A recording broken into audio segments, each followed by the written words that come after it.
लीजिएगा भैया कि बुद्धं शरणं गच्छामि अल्लाहु अकबर अल्लाह हरि ओम नमः शिवाय।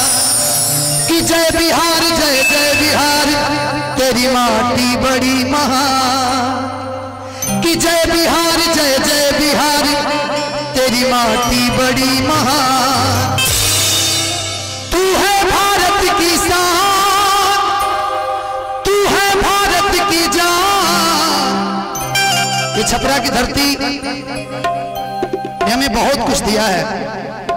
भिखारी ठाकुर से लेकर के खेसारी लाल यादव कि तू है भारत की शान, तू है भारत की जान।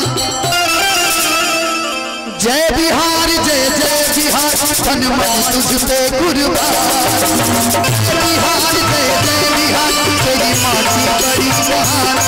तू है भारत की शान, तू है भारत की जान। तू है भारत की शान, तू है भारत की जान। जय बिहार जय जय बिहार तन मन तुझ पे कुर्बान। बिहार जय जय बिहार तेरी माटी बड़ी महान। बिहार जय जय बिहार तेरी माटी बड़ी महान। क्या बात है।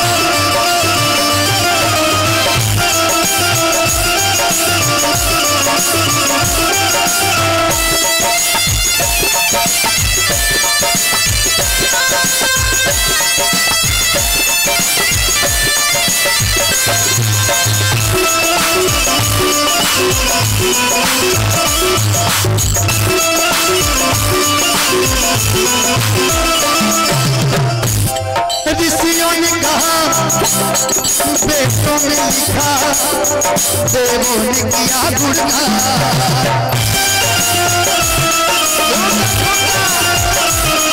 ऋषियों ने कहा बेटों में लिखा, देवों ने किया गुणगान।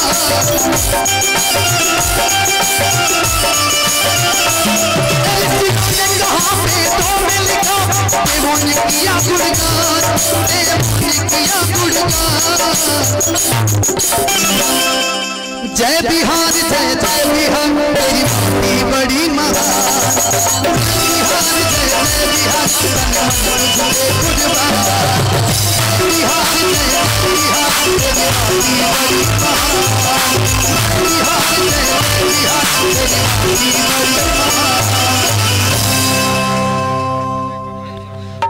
तबला का लेवल बढ़ाइए भैया, तबला चाचा जी कि अब छपरा के जनता अरे बतावता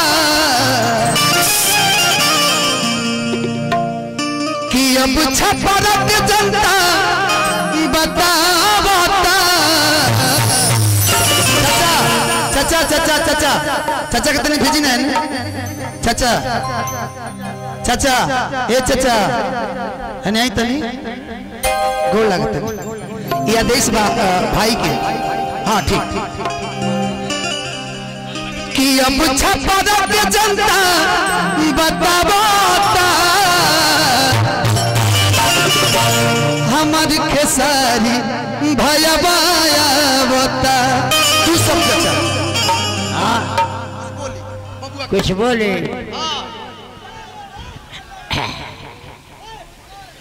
बोली बोली छठी मैया की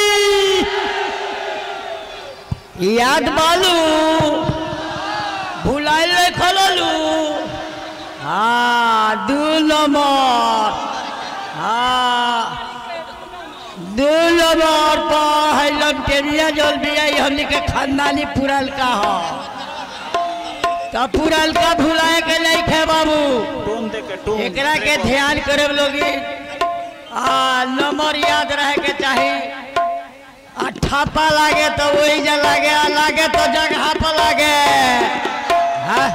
ट्रेबल दी ट्रेबल चल हमने पढ़ुआ आदमी है, कॉलेज नहीं खे नॉलेज से रोवल के सामने खड़ा बानी। बोटम जोन बालू तो 2 नंबर के धाका पच दे दबा देवे के बाद। हाँ अरे जहिया खेसारी के ए बाबू बना दे बोलो विधायक वो दिले से अपन क्षेत्र बन जाई लायक।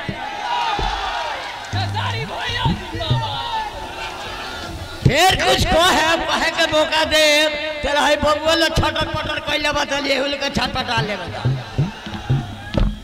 एक बार जोरदार ताली बजा के चाचा के लिए स्वागत कर दीजिए। आदरणीय हम सब के गार्जियन खेसारी भैया के पिताजी मंगू चाचा के लिए एक बार जोरदार ताली बजा के दिखाई कोर्ट